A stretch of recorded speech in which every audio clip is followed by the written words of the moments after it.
Hello students, welcome back. This is Sukhdev sir. Welcomes you in the online classes.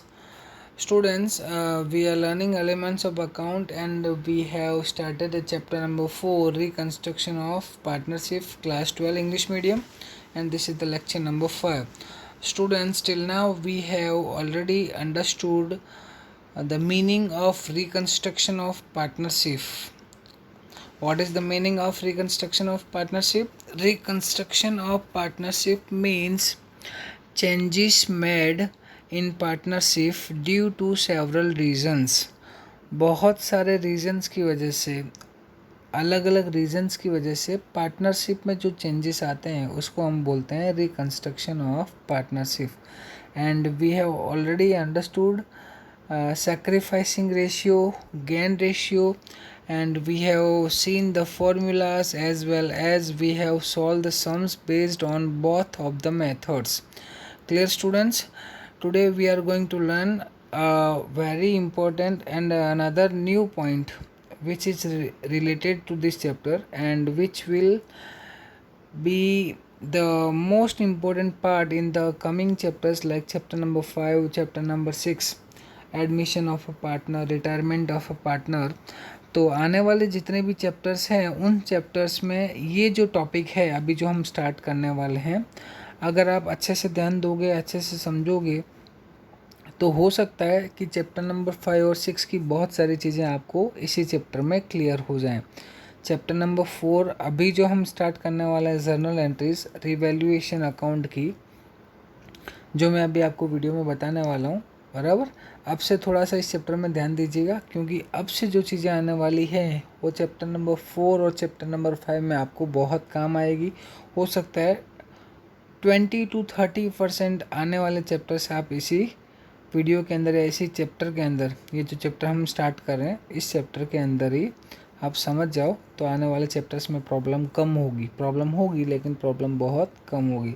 तो चलिए देखते हैं कौन सा ऐसा इम्पोर्टेंट पॉइंट है जो इस चैप्टर में सैक्रिफाइसिंग और गेन रेशियो के बाद में आता है.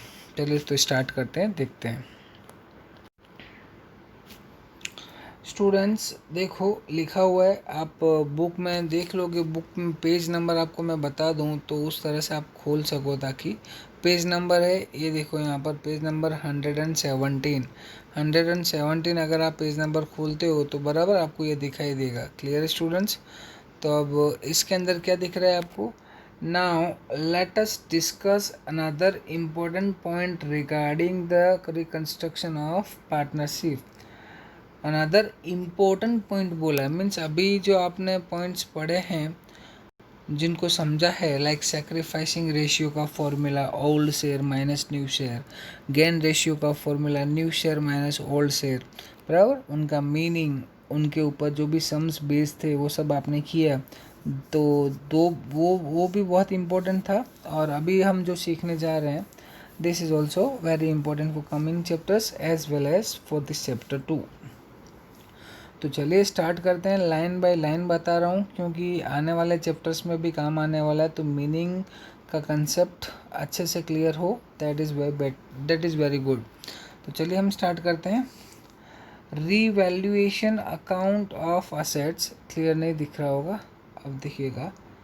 Revaluation account of assets and liabilities of a partnership firm and it's accounting effects. क्या बोला है? रीवैल्यूएशन. वैल्यूएशन का मतलब होता है वैल्यू करना, बराबर, प्राइसिंग करना, एक्चुअली में किसी की कीमत लगाना. रीवैल्यूएशन मतलब फिर से प्राइसिंग करना, फिर से वैल्यू करना, बराबर. तो फिर से वैल्यू करने की ज़रूरत कब पड़ती है? बराबर, लाइक आपने कोई भी प्रॉपर्टी परचेज करके रखी है, बराबर. तो मान लो कि आज से 5 साल पहले आपने वो प्रॉपर्टी परचेज की थी, उस टाइम पे उसकी प्राइस थी 10 लाख रुपीज़. एक अच्छी सी आपने लैंड, ज़मीन खरीद के रखी थी जिसकी प्राइस थी 10 लाख. तो आफ्टर 5 इयर्स तो क्या 10 लाख ही शो करोगे अभी तक?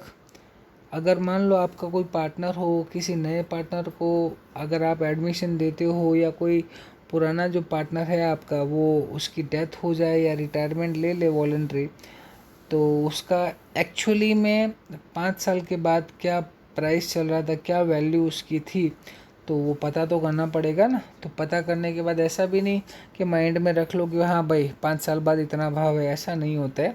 अकाउंटिंग है तो अकाउंट मेंटेन करने पड़ेंगे, बराबर। तो अकाउंटिंग का अकाउंट करना पड़ेगा, उसके लिए हमको रीवैल्यूएशन की ज़रूरत पड़ेगी। देखते हैं, अभी इसमें भी बहुत सारे रीजंस दिए, मैंने आपको ओवरव्यू बताया कि किस तरह से क्या होता है, क्या ध्यान में लिया जाता है। सॉरी, चलिए तो अपने स्टार्ट करते हैं। The book value of assets and liabilities recorded in the books of partnership firm when brought at present value, it is a revaluation of assets. Present, देखो फिर से पढ़ो। The book value of assets and liabilities recorded in the books of a partnership firm. Book value of assets and liabilities recorded in the books of partnership firm when brought at present value, it is called revaluation of assets. Means book में जो लिखी गई value है, book means आपके जो accounts के चौपड़े हैं, accounts की नोटबुक्स है जिसमें आप अकाउंटिंग करते हो, हिसाब किताब रखते हो, तो उसमें जो वैल्यू लिखी जाती है उसको बोलते हैं बुक वैल्यू। तो वाइल परचेज करने के टाइम पर जब आपने सारी प्रॉपर्टीज परचेज की थी उस टाइम पर उसकी जो वैल्यू थी, तो हर साल उसका वैल्यूएशन करना पड़ता है, बराबर। तो प्रेजेंट टाइम है, प्रेजेंट में उसकी वैल्यू क्या है, तो प्रेजेंट वैल्यू जब लिखी जाती है तो उसको हम बोलते हैं revaluation of assets. It means recorded assets and liabilities are shown at new value which is called revaluation of assets and liabilities. सबसे पहले तो आप रीवैल्यूएशन क्या होता है उसका मीनिंग समझ लो। रीवैल्यूएशन का मतलब कोई भी पुरानी प्रॉपर्टी हो, पुराना प्रोडक्ट हो, पुरानी चीज़ हो, तो पुराने भाव से लिखी गई होगी, तो उसको प्रेजेंट का जो प्राइस है प्रेजेंट के भाव के अकॉर्डिंग लिख के रखना, दैट इज़ कॉल्ड रीवैल्यूएशन। पहले के टाइम पे जो भी भाव था, लेकिन अभी के टाइम पे क्या भाव है, नया भाव क्या है, बराबर। तो प्रेजेंट टाइम का जो भी प्राइस या वैल्यू होता है, अगर उसको अकाउंटिंग में कंसीडर किया जाए तो उसको हम बोलेंगे, क्या बोलेंगे उसको हम, रीवैल्यूएशन। क्या बोलेंगे हम, रीवैल्यूएशन, ठीक है। अगर ये रीवैल्यूएशन असेट का हो तो रीवैल्यूएशन ऑफ असेट्स, लायबिलिटी का होगा तो रीवैल्यूएशन ऑफ लायबिलिटी, और अगर दोनों का होता है तो हम बोलेंगे revaluation of assets and liabilities. recorded assets and liabilities may be higher or lesser than its actual और रियल वैल्यू। हो सकता है किसी किसी प्रॉपर्टी, जैसे मान लो लैंड एंड बिल्डिंग है, तो इनकी प्राइस ऑलमोस्ट लगभग कॉमन है कि बढ़ती है, इंक्रीज़ होती है जैसे जैसे टाइम निकलता, साल निकलते हैं। मान लो अगर आपके पास में मकान लिया हुआ है, बरा, तो जो भी मकान लिया हुआ है उस मकान की प्राइस आज से 3-4 साल पहले जो थी, क्या अभी भी वही है? नहीं है, बढ़ी होगी। अगर आपने कोई ज़मीन लेके रखी, लैंड लेके रखा हो, बराबर, तो उसकी प्राइस पहले के टाइम में जो थी क्या उतनी अभी रहने वाली है? नहीं, बढ़ी होगी, बराबर। तो जो मार्केट प्रेजेंट वैल्यू है, अभी का मार्केट में क्या वैल्यू चलता है, वो एक्चुअल जितनी वैल्यू होती है उससे ज़्यादा भी हो सकता है, कम भी हो सकता है। तो मैंने अभी तक जो बताया उसमें ज़्यादा ही हुआ है। मान लो कोई व्हीकल है आपके पास, व्हीकल हो, मशीन हो, बराबर, तो ये सब चीज़ें कैसी है, डेप्रिशिएट होती है, इनका घिसाई किया जाता है, मतलब इनको यूज़ करोगे तो आप इसकी वैल्यू आपकी क्या होती जाएगी, कम होती जाएगी, बराबर। कोई भी व्हीकल हो, बराबर, व्हीकल हो या फिर मशीनरी हो, प्लांट लगा हुआ हो, तो इन सब का जो है जैसे जैसे यूज़ करोगे, the value of this assets will be reduce हो जाएगी, कम होती जाएगी। It may be possible that with the passage of time the price of fixed assets such as land and building may go off. जैसे मैंने आपको बताया, land and building की प्राइसेस है हमेशा ऊपर जाती है। In the same manner there may not be any provision for reserve debtors bills receivable. In the same manner it may be possible liabilities increase और decrease in the liabilities remain unrecorded. देखो अब इन्होंने जो बात बोली है, क्या बोला है, यहाँ पर मैं कलर चेंज करके आपको बताता हूँ, इसमें दिखेगा आपको ये वाला।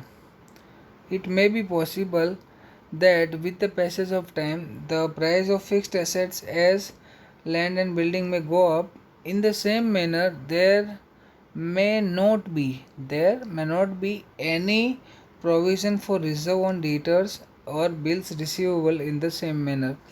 जो भी रिसीवेबल है लाइक डेटर्स को अगर आपने क्रेडिट पे सेल किया है तो आप खुद पे भरोसा कर सकते हो कि हाँ भाई बहुत अच्छा रिलेशन है, पेमेंट टाइम टू टाइम कर देता है।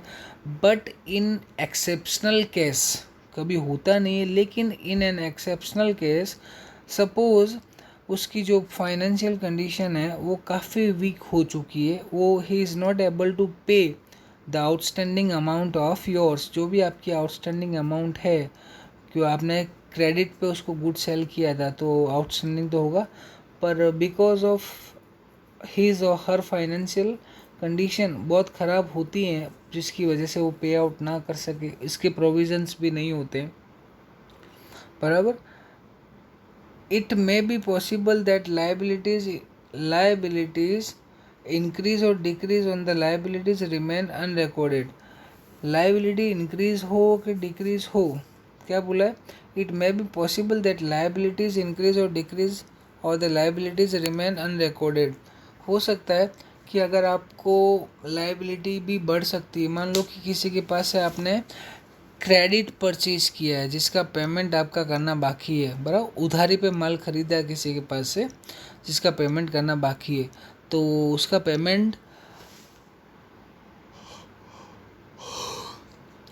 पेमेंट आप करते हो, मान लो आपको 3 to 4 मंथ्स का दिया है, लेकिन 3 to 4 मंथ्स के पहले ही अगर आप उसको बोलो कि मुझे और गुड्स की ज़रूरत है तो क्रेडिट पे वो दे सकता है, तो आपकी लाइबिलिटी बढ़ गई ना।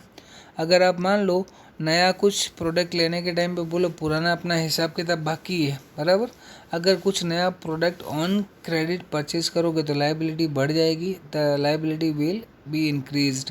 अगर आप थोड़ा बहुत पेमेंट कर देते तो आपकी लाइबिलिटी क्या हो जाती है, डिक्रीज हो जाती है, कम हो जाती है। तो ये इंक्रीज़ होना डिक्रीज़ होना चलता रहता है, तो बराबर। और कभी कभार क्या होता है, लाइबिलिटीज़ आर रिमेन अनरिकॉर्डेड। कभी हम छोटी छोटी चीज़ें भूल जाते हैं, लाइक किसी का सैलरी करना बाकी रह गया हो, रेंट पे करना बाकी हो, प्रीमियम पे करना बाकी हो, बराबर। बैंक से हमने लोन ली हो तो उसका हो सकता है इंटरेस्ट पे करना बाकी रह गया हो, तो these are the liabilities which can be remain unrecorded. हो सकता है ये लाइबिलिटीज़ याद ना रहने की वजह से इनको रिकॉर्ड ना किया हो। रिकॉर्ड नहीं किया इसका मतलब ये नहीं कि हमको पे नहीं करना है, हमको पे करना पड़ेगा, और अगर पे करोगे तो ये बिजनेस ट्रांजेक्शन हुआ, it should be noted in accounting.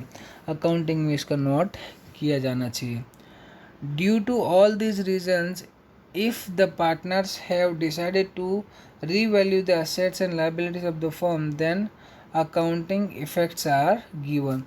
मान लो अगर पार्टनर्स मिलके डिसाइड करते हैं, कभी कभार क्या होता है कि दो लोगों ने मिलके शुरू किया होता है, शुरुआत से वो लोग ही इन्वॉल्वमेंट रखते हैं, पर जैसे जैसे टाइम निकलता है और टाइम निकलने